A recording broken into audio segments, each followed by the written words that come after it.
Hai.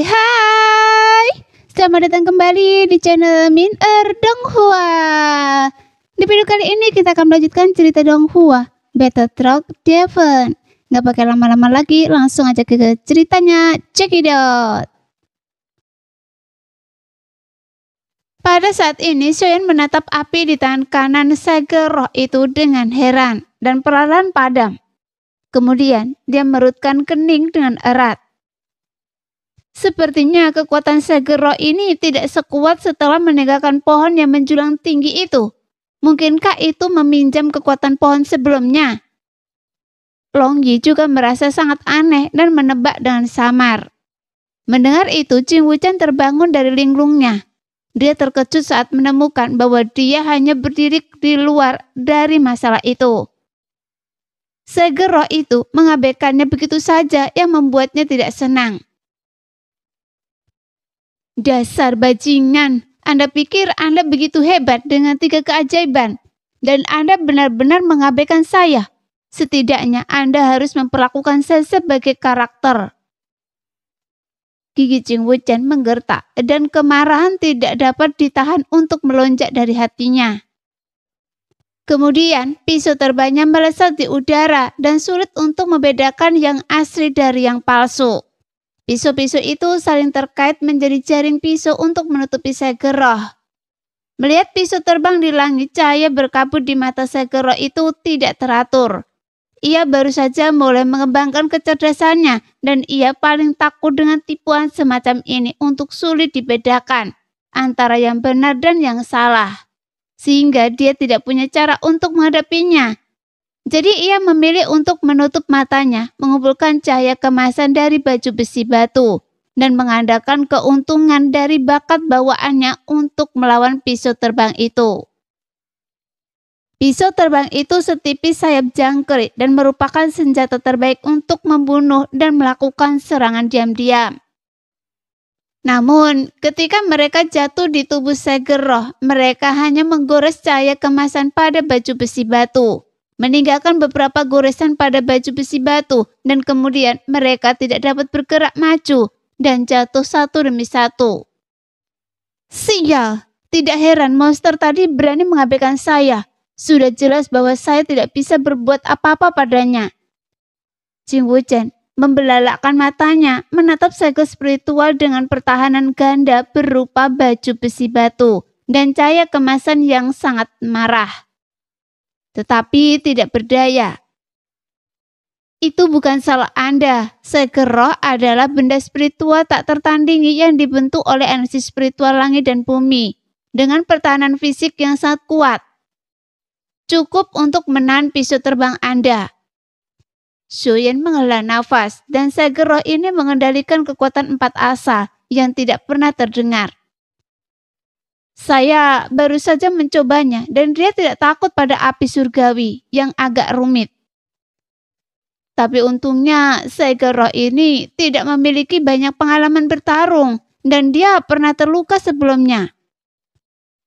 Seperti yang dikatakan Longyi, dia telah kehilangan kekuatan pohon, jadi efektivitas bertarungnya telah sangat berkurang. Tapi kita tidak tahu kartu truf apa yang dimilikinya. Jadi untuk amannya, saya akan mengambil tindakan. Soyeon menunjuk Sageroh dan berkata, Wuchen, Anda dan Longyi bertanggung jawab untuk menghentikan jalan mundurnya. Jangan biarkan dia memiliki sedikit pun kesempatan untuk melarikan diri. Oke, Jing Wuchen setuju dan melompat ke sisi Longyi. Kemudian puluhan pisau terbang melayang pada saat yang sama.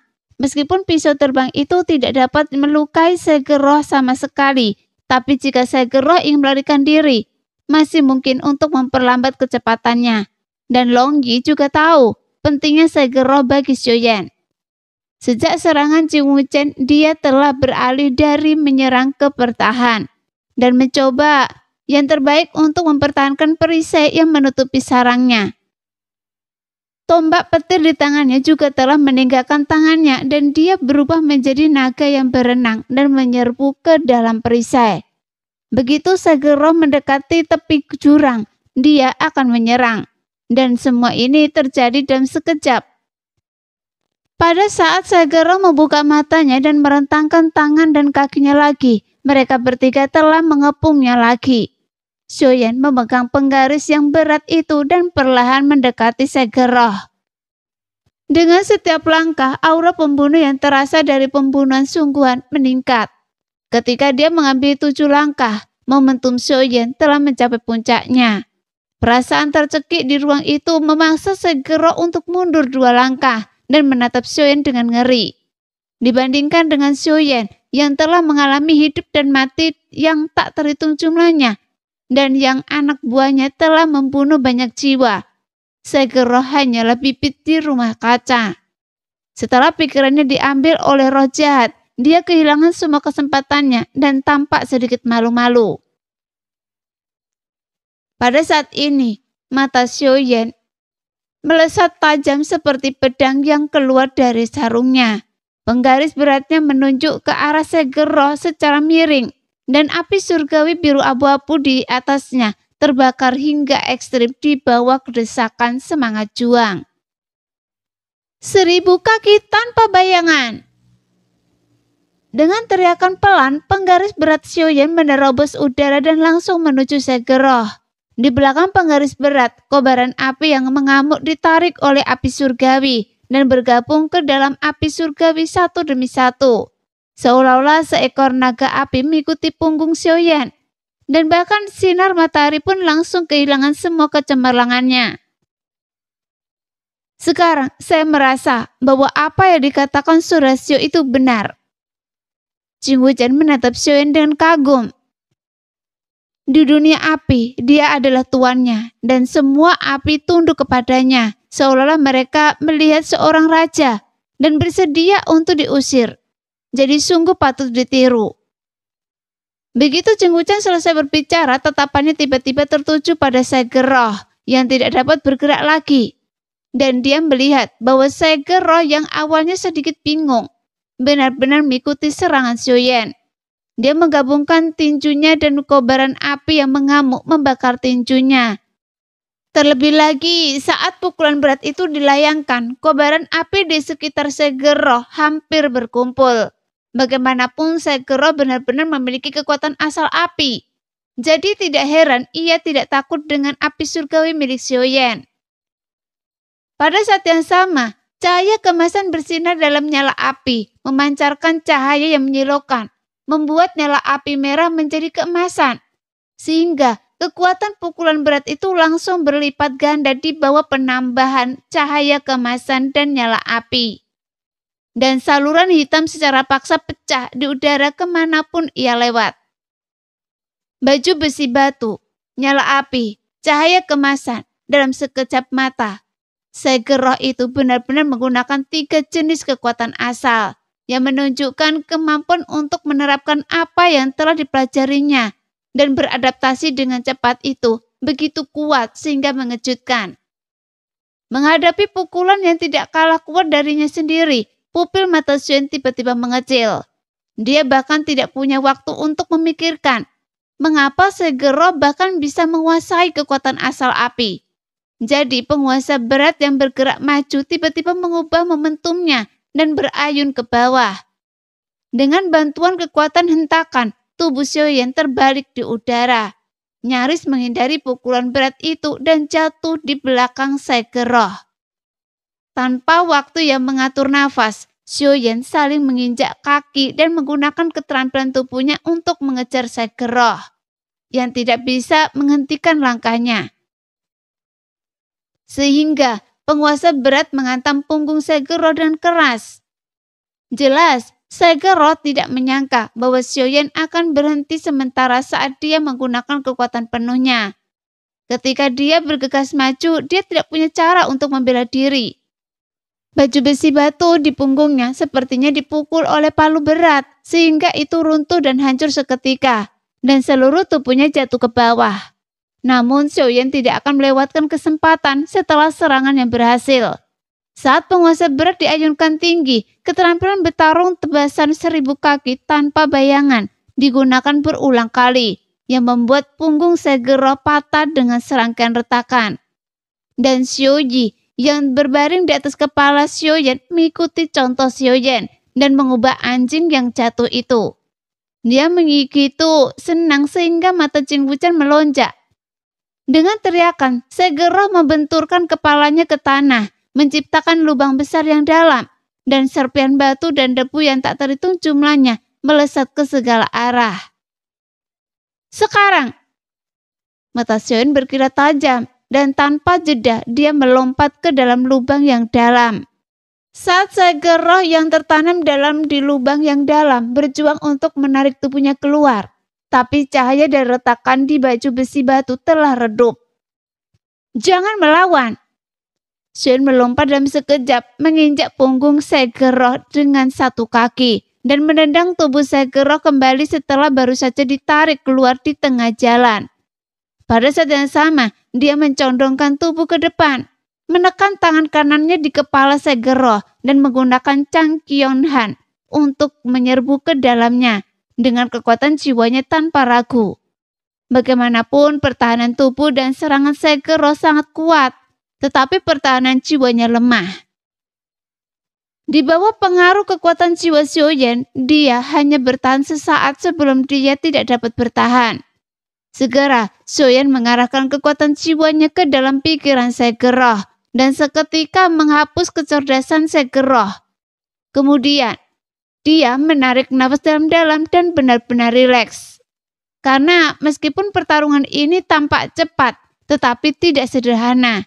Jika Xiaoyan tidak memanfaatkan kelemahan segera roh karena kurangnya pengalaman bertarung, untuk sementara menghindari ujungnya, dan kemudian menggunakan tebasan 1000 kaki tanpa bayangan terus-menerus. Dan akhirnya menggunakan keterampilan petarung jiwa langit dingin. Jelas, Xiaoyan tidak ingin memberi segera roh kesempatan untuk bernafas. Setelah beristirahat sebentar, Xiaoyan melompat keluar dari lubang yang dalam bersama segera roh yang bingung, dan menatap Jing Wuchen dan Long Yi yang jatuh dari langit dengan wajah peduli dan tersenyum bahagia. Anda melakukannya begitu saja? Jing Wuchen bertanya dengan heran. Orang ini memiliki pertahanan yang kuat, tapi Anda menjatuhkannya hanya dalam beberapa tarikan nafas. Hanya ada 2 cara untuk menghadapi 3 keajaiban itu. Xiaoyan menepuk kepala segera roh dengan lembut dan berkata, yang pertama adalah melukainya dengan parah dan membuat kecerdasan spiritualnya menghilang. Yang kedua adalah memusnahkan kecerdasan spiritualnya dengan kekuatan jiwa secara tiba-tiba. Dan saya memilih yang kedua. Dapat dikatakan bahwa kita menang karena pengalaman tempur kita. Xiaoyan menggelengkan kepalanya. 3 keajaiban ini memang harta karun yang menggabungkan energi spiritual langit dan bumi. Kecepatan pembiasaan diri dengan pertempuran itu luar biasa. Memang dari awal kita bersikap meremehkan, sampai akhirnya itu benar-benar dapat menjadi ancaman bagi kita. Bagaimanapun perubahan ini datang terlalu cepat, jika bukan karena saudara Xiao yang mampu mengadaptasi dengan situasi. Meskipun kita akan menang, tetapi itu akan sangat sulit. Jing Wuchen memikirkan pertempuran sebelum dan sesudahnya. Jejak ketakutan melintas di hatinya. Namun, ada beberapa pertanyaan yang belum Anda jawab. Setelah jeda sebentar, Jing Wuchen bertanya dengan ekspresi bingung di wajahnya. Sebelumnya, di pohon yang menjulang tinggi, segera roh ini takut pada api. Tetapi mengapa ia dapat mengendalikan api seperti saudara Xiao dan kekuatannya begitu kuat?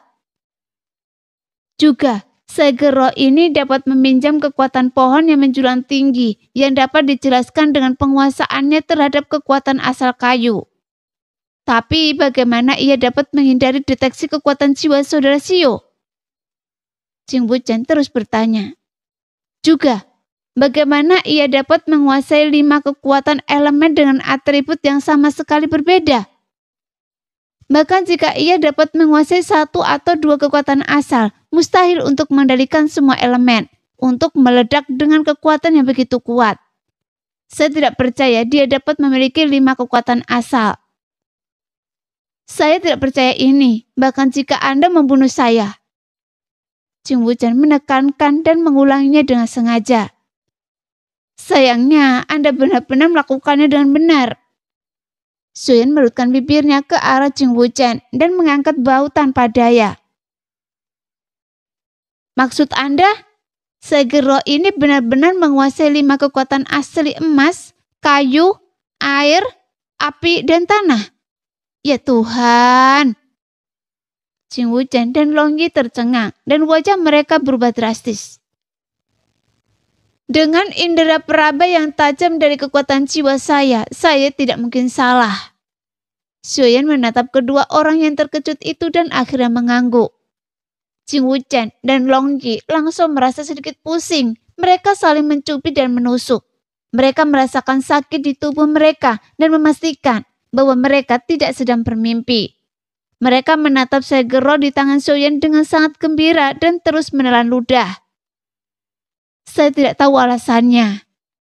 Xiaoyan terdiam beberapa saat sebelum berkata kepada Jing Wuchen. Mengenai pertanyaan yang baru saja Anda ajukan, saya juga bingung dan heran. Dan saya tidak bisa menjawab Anda. Mendengarkan kata-kata Xiaoyan, mata penuh harap kedua orang itu tiba-tiba menjadi redup. Sehingga Xiaoyan tidak tahan untuk tidak mengerutkan kening. Sebenarnya ada jalan. Xiaoyan mengalihkan topik pembicaraan dan mata Jing Wuchen dan Longyi yang linglung tiba-tiba berbinar gembira. Dan mereka menatap Xiaoyan bersama-sama. Mata Jing Wuchen penuh dengan keterkejutan. Sementara Longyi awalnya senang tetapi juga sedikit khawatir. Seolah mengingatkan Xiaoyan akan sesuatu. Xiaoyan melirik dan mengerti apa yang dimaksud Longyi. Apa yang dikhawatirkan Longyi persis seperti yang dipikirkan Xiaoyan. Satu-satunya cara untuk memecahkan semua misteri ini adalah dengan melahap sage roh, sehingga semua informasi tentang sage roh dapat diperoleh, dan semua kebingungan akan terpecahkan. Namun dengan cara ini, rahasia bahwa Xiaoyan memiliki darah ras monster akan terungkap. Bagaimanapun ini adalah rahasia yang dapat membuat benua Dodi dijungkir balikan. Haruskah saya memberitahu Jing Wuchen? Xiaoyan sedikit ragu-ragu. Bukannya Xiaoyan tidak mempercayai Jing Wuchen, tetapi sangat sulit untuk menjelaskan hal yang luar biasa dan subversif seperti itu. Jadi lebih baik tidak memberitahu Jing Wuchen. Xiaoyan menatap mata Jing Wuchen yang penuh semangat, menarik nafas dalam-dalam, dan menemukan cara untuk mendapatkan yang terbaik dari kedua dunia. Jangan menatap saya seperti itu, kan? Pikiran Xiaoyan menjadi tenang. Wajahnya sedikit memerah dan dia menggosok tangannya sebelum berbicara. Tidak terlalu sulit untuk memecahkan misteri ini. Anda pergilah keluar untuk melindungi saya dan tunggu kabar baik dari saya. Ketika Longyi mendengar ini, ekspresi lega melintas di wajahnya. Sementara Jing Wuchen memiliki sedikit kebingungan. Wuchen, maafkan saya, ada beberapa ketidaknyamanan.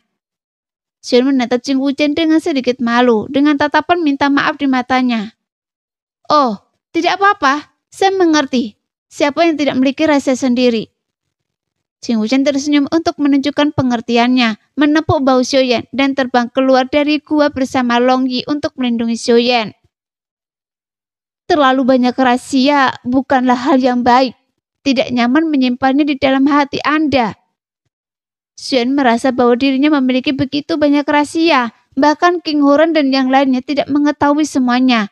Dia pun tidak dapat menahan senyum masam. Hei, untung saja semua orang bisa mengerti.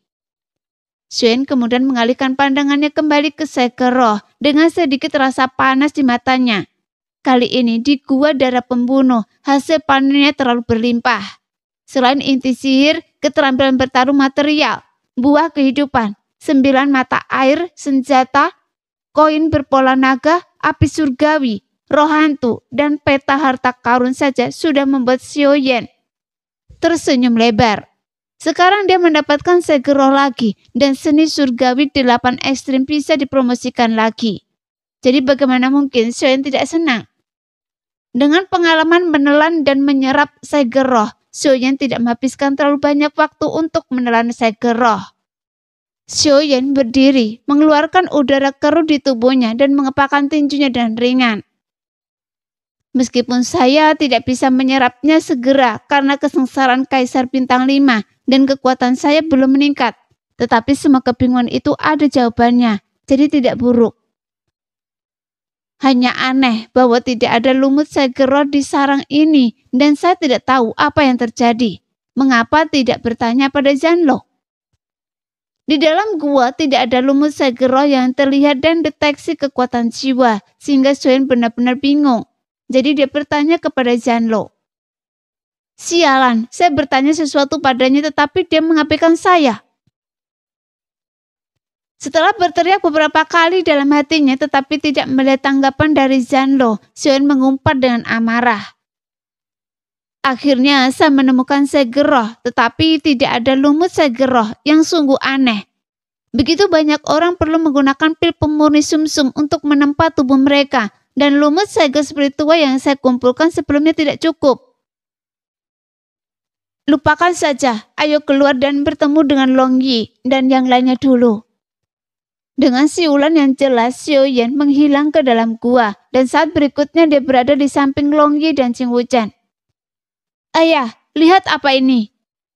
Melihat Xiaoyan, Long Yi yang sudah lama tidak sabar segera meraih Xiaoyan sambil memegang gumpalan hitam besar di tangannya. Apa ini? Xiaoyan melihat lebih dekat dan langsung sangat gembira karena ini adalah lumut Lingyin yang tidak dapat ditemukannya. Long Yi, di mana Anda menemukan ini? Semuanya ada di langit-langit gua, dan saya sudah mengumpulkan semuanya dan menaruhnya di cincin penyimpanan saya. Ketika Xiaoyan sedang memurnikan pil Sui, Long Yi lah yang menelan guntur pil. Jadi Long Yi tidak asing dengan lumut Lingyin. Apakah Anda mengatakan bahwa lumut Lingyin tumbuh di luar langit-langit gua? Setelah memastikan bahwa itu adalah lumut Lingyin, Xiaoyan bertanya kepada Long Yi dan bingung. Iya, Long Yi mengangguk. Aneh, secara logika seharusnya ada lebih banyak di dalam gua, tetapi mengapa tidak dalam gua? Apakah karena gua itu dekat dengan tempat yang penuh energi yang dan semi tertutup? Suhunya terlalu tinggi sehingga lumut Segera sulit untuk bertahan hidup. Jadi mereka semua tumbuh di luar gua. Xiaoyan berpikir dan menebak. Anda tidak bodoh. Memang begitu. Suara Zanlo tiba-tiba terngiang di benak Xiaoyan. Zanlo? Anda akhirnya menjawab. Xiaoyan senang sekaligus marah. Dia senang karena Zanlo akhirnya muncul, tetapi dia marah karena dia tidak ada di sana ketika dipanggil. Dan dia selalu berlari keluar dan membuat orang takut ketika dia tidak dipanggil. Apa maksud Anda akhirnya ada jawaban? Suara Zanlo segera membawa sedikit kemarahan. Menurut Anda, saya ini siapa? Saya harus menjawab ketika Anda memanggil saya. Ini... Xiaoyan salah dan tertawa canggung dalam hatinya. Lihat, apa yang Anda katakan, saya hanya tidak sabar. Lagi pula Anda adalah pria yang murah hati. Mengapa Anda repot-repot dengan saya untuk masalah sekecil ini? Anda beruntung, Anda benar-benar bisa mendapatkan Segera. Kali ini saya akan memaafkan Anda atas ketidakhormatan Anda kepada saya. Zanlo mendengus dingin, tetapi nadanya dipenuhi dengan kelegaan yang tak terselubung, dan kemudian dia mengabaikan Xiaoyan. Zanlo, ini menjadi semakin seperti bocah nakal. Xiaoyan tersenyum pahit dan menggelengkan kepalanya. Ngomong-ngomong, Saudara Xiao, apakah misteri Segera sudah terpecahkan? Sejak dia membantu Long Yi mengumpulkan lumut Segera, Qing Wuchen tahu bahwa lumut Segera adalah sejenis bahan obat untuk memurnikan pil. Tapi dibandingkan dengan misteri Segera, lumut Segera sama sekali tidak membangkitkan minat Qing Wuchen. Melihat bahwa Xiaoyan telah menyelesaikan lamunan, dia buru-buru bertanya kepada Xiaoyan. Saya tidak menyangka bahwa semua ini begitu sederhana. Xiaoyan segera tersadar dan menatap Qing Wuchen dengan ekspresi penasaran di wajahnya. Tanpa merusak selera Qing Wuchen, kemudian dia berkata langsung. Semua akarnya ada di Segera. Segera ini adalah Segera 5 elemen, peringkat ke-20 di benua Dodi. Itu adalah benda spiritual yang lahir dari 5 elemen langit dan bumi. Itu adalah tubuh segel yang dibentuk oleh kekuatan 5 elemen. Dan kelima elemen tersebut memiliki sifat yang seimbang. Itu dapat meningkatkan pertahanan 5 elemen. Oleh karena itu dapat dengan mudah menggunakan kekuatan 5 elemen. Dan itu tersembunyi di pohon besar dan seperti menyatu dengan pohon besar. Jadi tidak heran jika kekuatan jiwa saya tidak dapat mendeteksinya. Saya pikir kebenarannya akan membingungkan, tetapi saya tidak menyangka akan sesederhana itu. Jing Wuchen dan Long Yi tiba-tiba menyadari. Sekarang semua kebingungan telah terpecahkan. Selamat kepada Saudara Xiu karena telah memperoleh harta segel roh ini, dan itu adalah hal yang baik di peringkat ke-20. Jing Wuchen mengucapkan selamat kepada Xiuyan berulang kali, matanya penuh dengan rasa iri yang tidak dapat disembunyikan. Menghadapi ucapan selamat dari Jing Wuchen, ketika Xiuyan berpikir bahwa seni surgawi 8 ekstrim dapat ditingkatkan ke tingkat yang lain, wajahnya menjadi semakin bahagia. Long Yi berdiri diam di samping dan memperhatikan kebahagiaan Xiuyan. Senyum di wajahnya begitu kuat sehingga hampir tidak mungkin untuk mencair, dan itu tampak sangat cerah di wajah kecil yang tampan itu. Ini sebenarnya adalah puncak gunung. Xiuyan terbangun dari kegembiraannya dan menyadari bahwa puncak gua tempat mereka bertiga berada di satu puncak gunung. Puncak ini tidak terlalu tinggi, tetapi telah diselimuti kabut.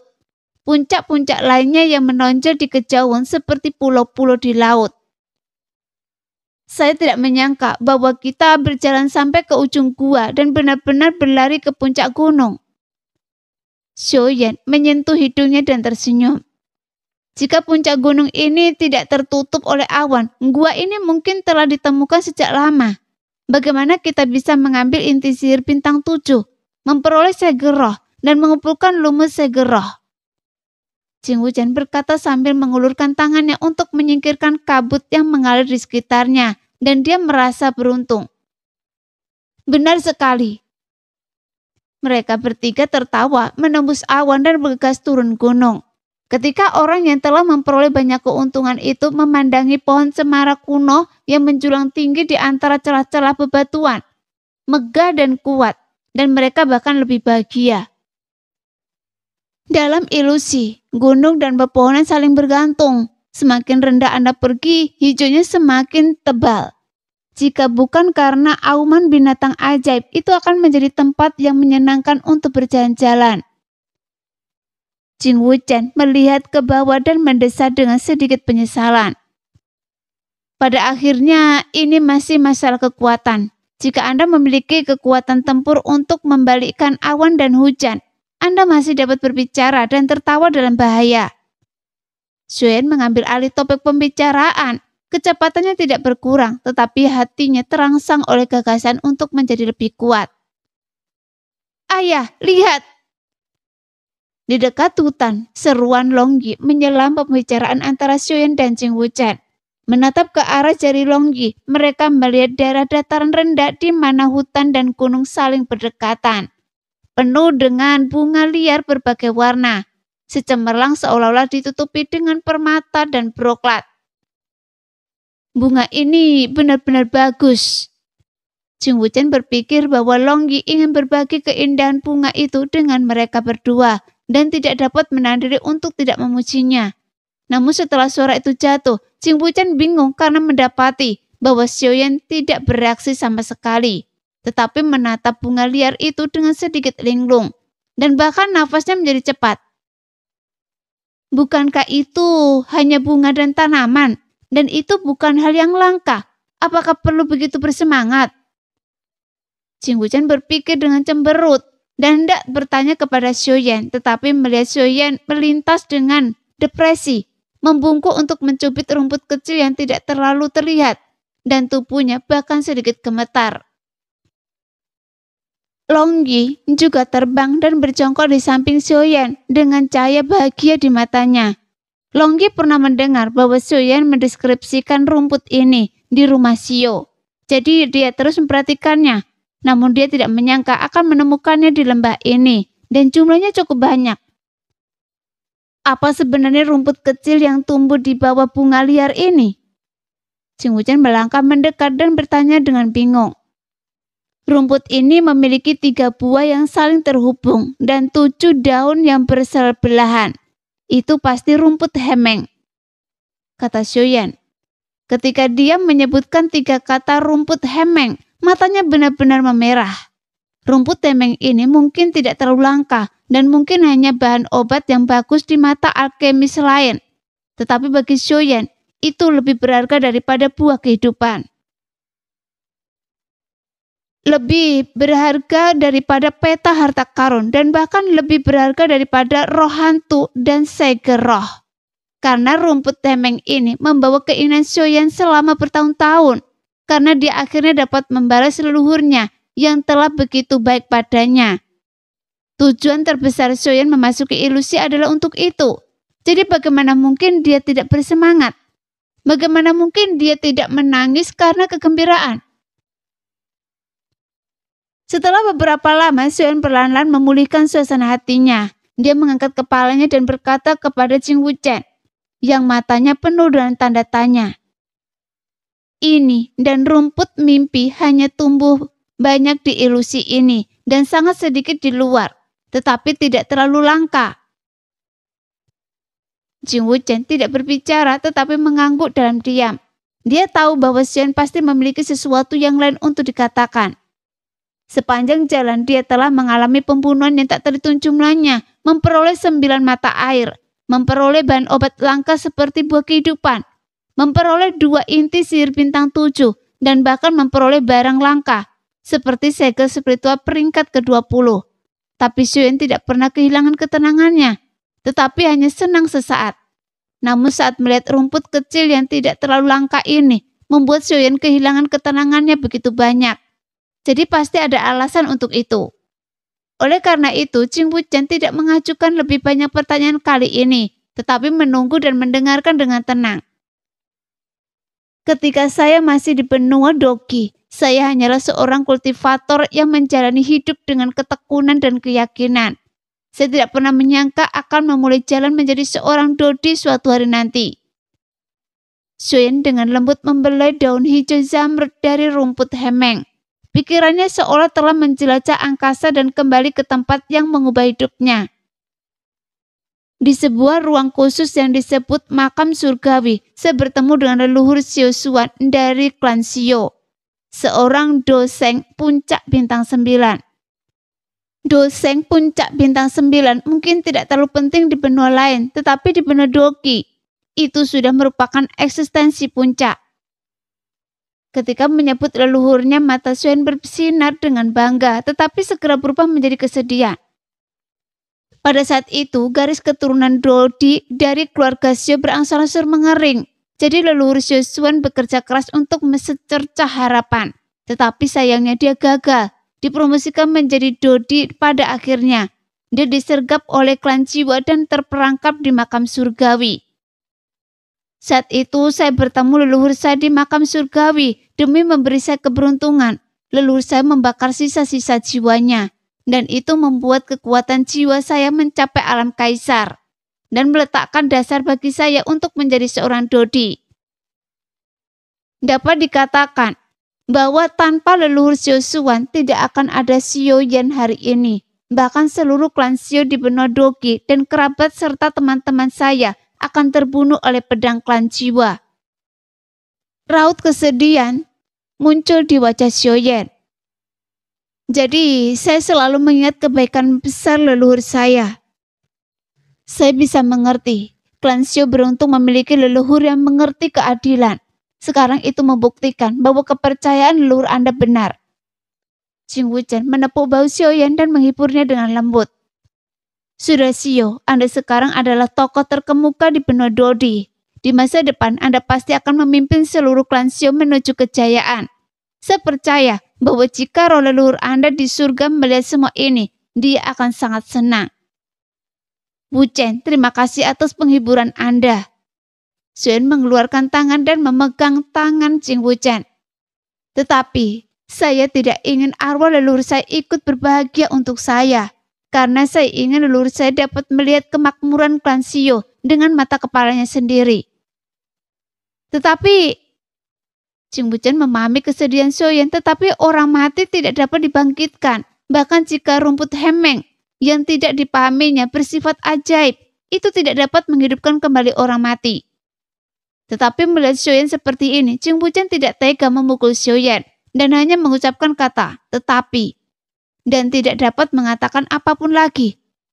Namun, Xiaoyan tiba-tiba tertawa, membuat Ching Wuchen bingung, berpikir bahwa Xiaoyan terlalu bersemangat. Saya baru saja melihat rumput hemeng dan teringat pada leluhur saya. Itulah sebabnya saya kehilangan ketenangan saya. Wajah Xiaoyan sangat gembira dan dia melanjutkan. Sebenarnya mendapatkan rumput hemeng adalah kegembiraan yang luar biasa. Jadi saya seharusnya bahagia. Ching Wuchen masih bingung. Leluhur ini sudah pergi. Xiaoyan menemukan rumput hemeng. Bisakah dia menyelamatkan semuanya? Ini semua salah saya, karena saya sangat sibuk sehingga tidak menjelaskannya kepada Anda dengan jelas. Xiaoyan dengan bersemangat mengambil 2 langkah di daerah daratan rendah. Setelah beberapa saat dia akhirnya menekan kegembiraan di hatinya dan menjelaskan kepada Ching Wuchen. Setelah leluhur saya membakar hidupnya di makam surgawi, saya menyimpan jejak jiwanya. Setelah tiba di benua Dodi, saya tidak pernah menyerah mencari cara untuk membangkitkan leluhur saya. Dan hasilnya, kerja keras saya membuahkan hasil. Saya akhirnya menemukan ramuan di klan obat yang dapat menghidupkan kembali leluhur saya. Dan rumput mimpi adalah bahan obat yang sangat penting. Ya Tuhan, apakah benar-benar ada ramuan ajaib seperti itu? Ching Wuchen bertanya dan heran. Dewa memiliki mata. Ramuan ini ditinggalkan oleh para leluhur klan obat sebelum malapetaka kuno, dan hanya ada beberapa yang tersisa. Kebetulan saya mendapatkannya. Meskipun peluang ramuan ini untuk menghidupkan kembali Kaisar Do sangat kecil, peluangnya hampir 100% untuk menghidupkan kembali Do Sheng di bawah Kaisar Do. Jadi begitu. Ching Wuchen tiba-tiba tersadar dan menghela nafas panjang. Baru saat itulah dia pulih dan dari keterkejutannya. Dia melepaskan tinjunya dan memberi selamat kepada Xiaoyan. Selamat kepada saudara Shio karena telah memenuhi keinginannya yang telah lama diidam-idamkan. Saudara Shio benar-benar seorang jenius. Dia telah berulang kali menciptakan keajaiban yang menurut orang lain mustahil. Jadi saya sangat mengaguminya. Wuchen, Anda terlalu menyanjung saya. Xin sedikit tersipu mendengar pujian Ching Wuchen. Saya hanya memiliki keyakinan yang lebih kuat daripada yang lain. Dari seorang pejuang menjadi Do Sheng sampai menjadi Dodi, semuanya sama saja sampai sekarang. Melihat ke belakang sekarang, saya merasa seperti mimpi. Bahkan saya tidak percaya bahwa saya benar-benar melakukannya. Sudah Shio, Anda terlalu rendah hati. Mampu melakukan apa yang tidak bisa dilakukan orang lain. Harga yang harus dibayar untuk kegigihan seperti itu. Bagaimana orang biasa bisa menanggungnya? Ching Wuchen menghela nafas. Mampu berpegang teguh pada keyakinan yang teguh sampai akhirnya adalah keajaiban tersendiri. Keberhasilan saudara Shio sama sekali bukan kebetulan. Pada saat ini, Xiaoyan merasa lebih malu setelah dipuji oleh Ching Wuchen lagi. Dia ingin mengatakan beberapa patah kata kerendahan hati lagi, tetapi mendapati bahwa Long Yi mengepakkan tinjunya untuk mendukung kata-kata Ching Wuchen. Jadi dia harus menelan kata-katanya yang rendah hati. Jangan terlalu rendah hati. Jika Anda lebih rendah hati, Anda akan bangga. Ching Wuchen melanjutkan tatapan acuh tak acuhnya. Setelah bercanda, senyum di wajahnya tiba-tiba menghilang. Kemudian dia berkata kepada Xiaoyan dengan tulus. Sayalah yang menjadi sedikit malas di bawah perlindungan saudara Shio dan Long Yi. Sekarang setelah mendengarkan kata-kata saudara Shio, saya seperti sebuah wahyu. Setelah sedikit ragu, Ching Wuchen melanjutkan. Saya percaya bahwa jika saya mengikuti contoh saudara Shio dan bertahan di jalan menuju Dodi, suatu hari nanti akan ada tempat bagi saya di puncak Dodi. Melihat Ching Wuchen dengan wajah serius, Xiaoyan sepertinya tidak mengenalinya. Dia dan Longgi menatap Cingguchan untuk waktu yang lama, memperlihatkan ekspresi setuju. Selama seseorang memiliki keyakinan dan hidupnya setengah berhasil, saya percaya bahwa Anda akan terus melampaui diri Anda sendiri. Xion meluruskan tangannya. Wu Chen, kita berteman. Selama kita saling mempromosikan, kita akan dapat menggandengan tangan di masa depan untuk menyaksikan awan berkumpul dan menyebar di puncak gunung. Nah, demikianlah video hari ini. Terima kasih yang sudah menonton video Min sampai selesai. Sampai jumpa lagi di video selanjutnya. Bye-bye.